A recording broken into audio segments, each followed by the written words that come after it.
everyone, I am Abhishek and today our topic is Rolle's theorem.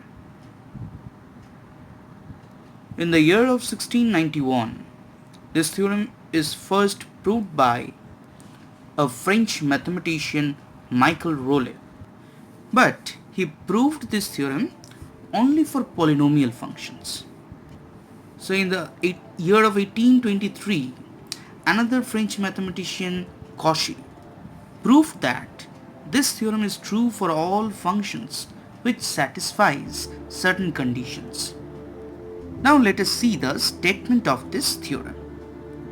Let fx be a real valued function such that number 1, fx is continuous in the closed interval a to b.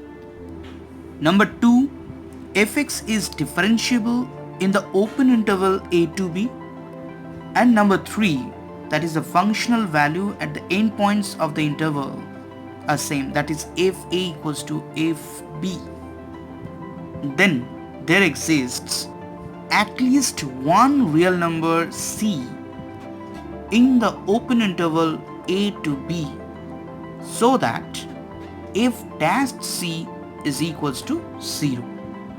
Now this is called the standard form of Rolle's theorem.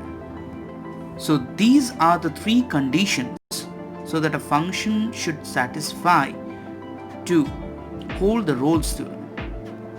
So let me repeat the conditions again. The first condition is fx is continuous in the closed interval a to b. So the interval is very important. It should be closed interval. And the next one is function should be differentiable in the open interval a to b. You have to be very careful while writing the intervals. And the last one is f of a should be equals to f of b. Now let us see the geometrical interpretation of this theorem. So here we have the graph of a function y equals to fx.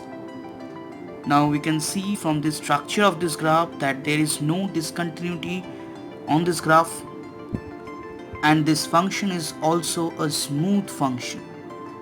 It has no pointed edge, because we know a function like this smooth curve is everywhere differentiable. But here, though the function is continuous, but due to this sharp edge, the function is not differentiable at that point. So the first two conditions are satisfied, that the function is continuous in the closed interval a to b and is differentiable in the open interval a to b. Now the third condition. Now we can see that x equals to a and at x equals to b, both the functional values are same. So therefore this function is satisfying all three conditions of Rolle's theorem.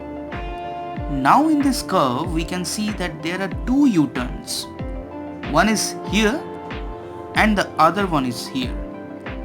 So the first U-turn is at x equals to c1 and the second U-turn is at x equals to c2.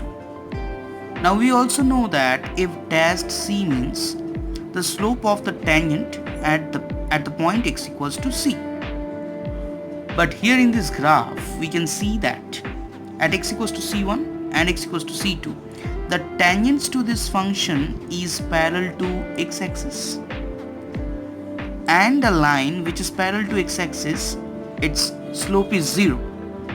So we can say that f dash c1 as well as f dash c2 are 0.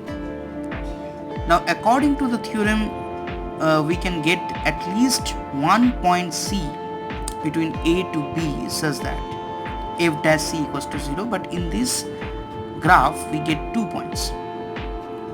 One is c1 and the other one is c2. So this is the extract of this theorem. That is, if a function is continuous and continuous in the closed interval a to b and differentiable in the open interval a to b, and the functional value at the endpoints a and b are same, then the function must take at least one U-turn.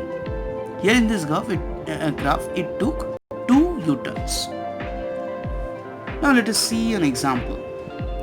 Verify Rolle's theorem for the function e to the power x into sin x minus cos x in the interval pi by 4 to 5 pi by 4, closed interval. So here the given function is suppose fx. So we can write fx equals to e to the power x into sin x minus cos x. Now we will check the three conditions. The first condition is we need to check for the continuity. Now we can say that e to the power x and sin x and cos x, all these three functions are continuous in the closed interval pi by 4 to 5 pi by 4. Therefore we can say that fx is also continuous in the closed interval pi by 4 to 5 pi by 4. Since product of two continuous functions or sum or subtraction of two continuous functions are also continuous. Now let us differentiate fx, that is f dash x will be 2 e to the power x into sin x. Therefore we can say that fx is differentiable in the open interval pi by 4 to 5 pi by 4. Now we need to check for the third condition. So for that let us find out the value of f of pi by 4. So we can get the value of f of pi by 4 as e to the power pi by 4 into 1 by root 2 minus 1 by root 2, which gives 0. Now f of 5 pi by 4 will be e to the power 5 pi by 4 into sin 5 pi by 4 minus cos 5 pi by 4, which gives minus 1 by root 2 plus 1 by root 2 into e to the power 5 pi by 4. So again the value is coming 0. Therefore we can say that f of pi by 4 equals to f of 5 pi by 4. Hence all three conditions are satisfied. Now let us find out at which points the slope of the tangents to this curve is coming 0. So for that we need to put f dash x equals to 0.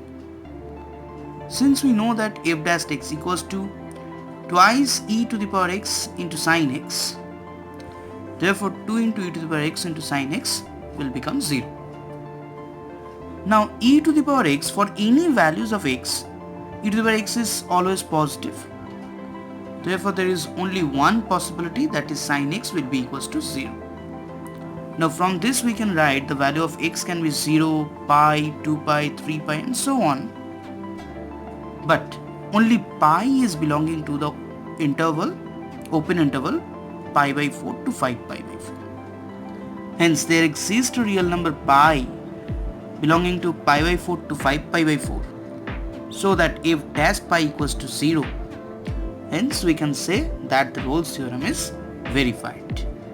So this is it, the Rolle's theorem. Thank you.